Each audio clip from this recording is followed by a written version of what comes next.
How to end a controlling or manipulative relationship. Even more difficult than being in one, ending a controlling or manipulative relationship can be. Even if your spouse constantly hurts you, you may feel like you lack the guts to quit the relationship or that they won't be able to function without you. Nevertheless, unless you do, you won't be able to begin enjoying life on your own terms.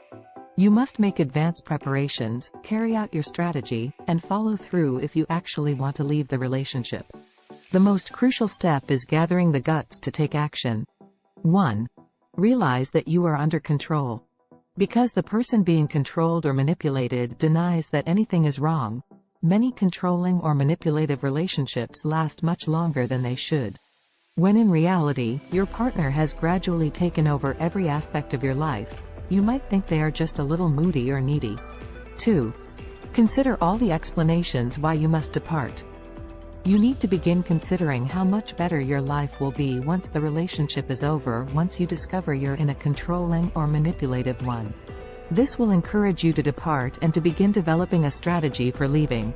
Write these justifications down to help them stick in your mind and help you realize that you must go as soon as possible if you want to resume enjoying your life. Here are some explanations for why you should depart. 3. Make a speech plan. Keep it brief and to the point.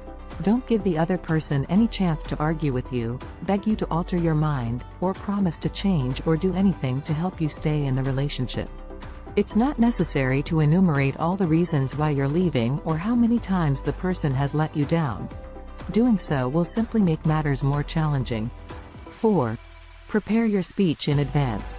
When dealing with a volatile or possessive person, the delivery approach is crucial. The most crucial thing to keep in mind is that you should deliver the news in a public setting where you feel comfortable, bringing a buddy if necessary.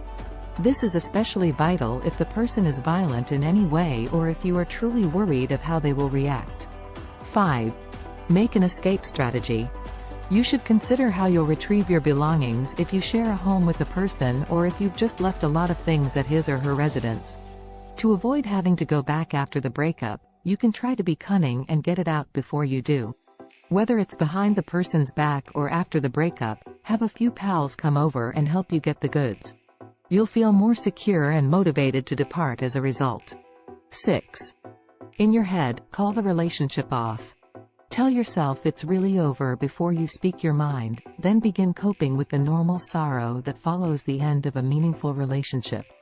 You'll feel more confident when you speak your mind because you've already made up your mind if you start thinking of yourself as divorced without notifying your partner. We wish you all the best and good luck. Please like and subscribe to our channel for life-changing content and hit the like button. Thank you for watching. Have a wonderful day.